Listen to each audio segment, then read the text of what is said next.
Hello, dear Peloponnesians. I'd like to announce that we won the Peloponnesian War. Yeah! Wait, I'm Athenian. But for real, what was the Peloponnesian War? Well, I'm glad you didn't ask, cause this is the Peloponnesian War. I don't get paid enough for this. Help. After the First Peloponnesian War, Athens and Sparta would sign the 30 Years Peace Treaty. And trust me, it lasted 30 years.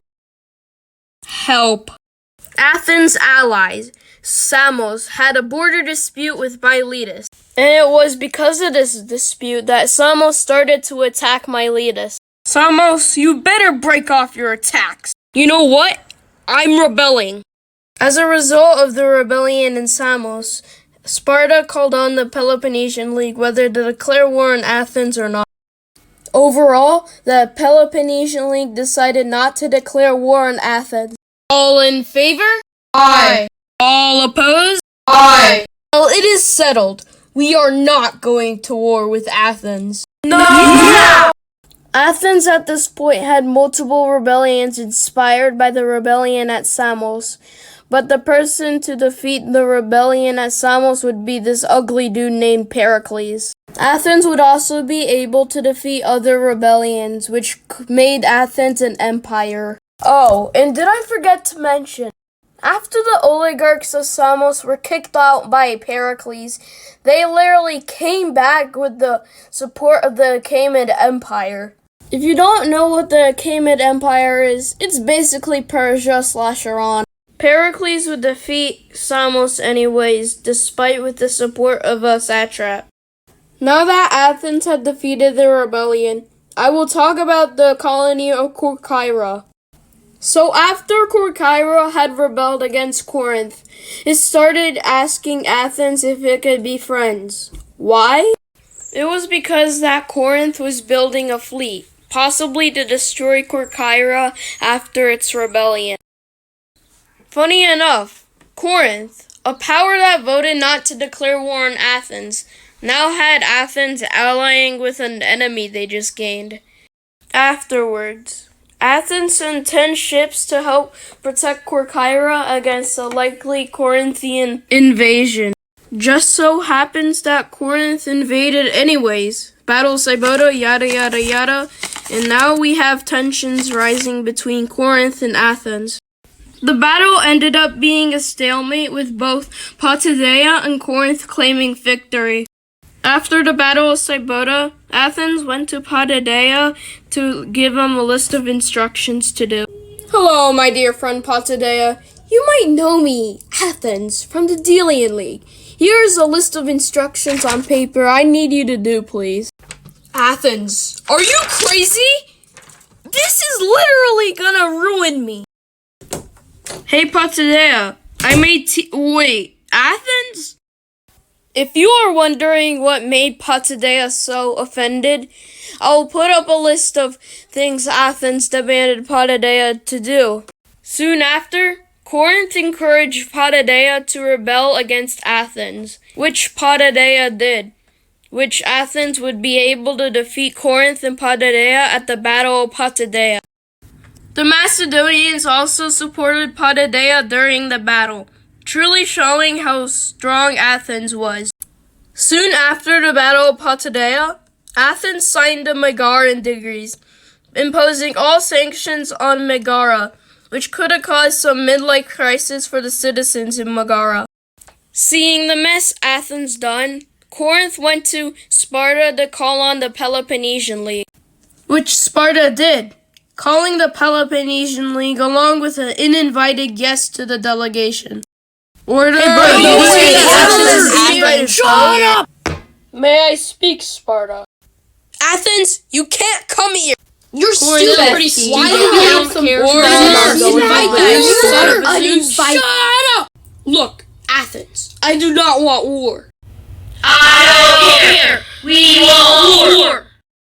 That is how the Peloponnesian War started. Yet, Athens and the Peloponnesian League had different militaries. For starters, Athens had a navy filled with triremes, while the Peloponnesian League had an army filled with hoplites, if you exclude Corinth. The Athenian plan during the Peloponnesian War was to blockade the Peloponnesian Peninsula, then conduct multiple raids upon the peninsula. The Peloponnesian plan was to invade the countryside in order not to make contact battles with Athens. Athens had long walls connecting to its port of Piraeus, and due to the state of siege equipment, this made many people flee to Athens for safety. Yet this would cause a problem. The problem was that supplies were filled with plague. And eventually, when it got through Athens' city walls, it started an outbreak there, killing at least 1/3 of the population in Athens. It also took the life of Pericles, one of Athens' greatest commanders of all time. He was ugly anyways.